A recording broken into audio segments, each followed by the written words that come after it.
আসসালামু আলাইকুম, সবাই কেমন আছেন? আলহামদুলিল্লাহ, আমি ভালো আছি। তো আজকে আলু পুরি খাবো আমরা। আজকে হায়াতের বাবা আমাদেরকে আলু পুরি বানায় খাওয়াবে, এর জন্য আলু সিদ্ধ করছে আর ময়দার ডো বানাচ্ছিল। এখন সে ময়দার ডো বানানো শেষ করে সাইডে রেখে দিবে। লেচি কাটতে চাইছিল, এরপরে আমি ওকে নিষেধ করলাম যে না, লেচিটা আগে কেটে রাখলে এটা শক্ত হয়ে যাবে আর পুরিটা খেতে মজা লাগবে না।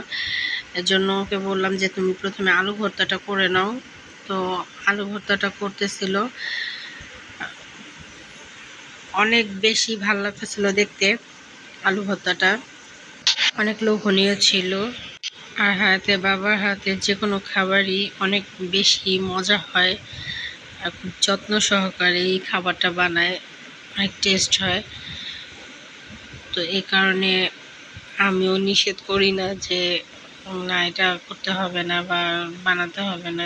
যখন যেটা বানাইতে চায় ঠিক আছে, ওর মন চাইলেও বানায়, রান্না করে আমাদেরকে খাওয়ায় মাঝে মাঝে, এটা সেটা। তো এখন লিচি কেটে নিচ্ছে, এই যে লিচি ছোট ছোট করে করে এটার ভিতরে আলু ছিল।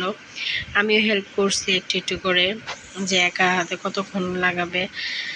এরপরও লিচিটা বেলে নিছে ছোট ছোট করে, কোথাও পাতলা করতেছিল, কোথাও মোটা করতেছিল। তো আমি বলতেছিলাম যে একটু বড় করো, তাহলে পাতলা হলে এটা ফুলবে।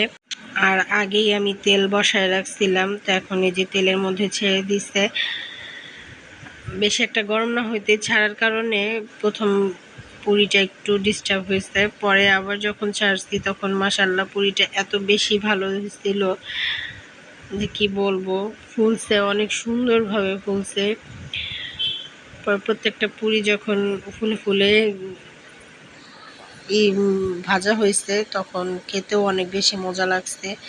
বাচ্চারা খুব মজা করে খাইছে, যে বাবা বানাইছে এটা ভেবে খুব বেশি এক্সাইটেড বাচ্চারা। তো এভাবে পুরি বাসায় কারা কারা বানায় খান অবশ্যই কমেন্টসে লিখবেন।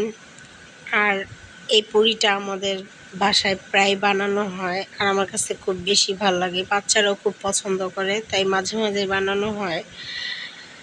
তো এই তো আজকে এই পর্যন্তই। এই তো পুরি বানানো শেষ।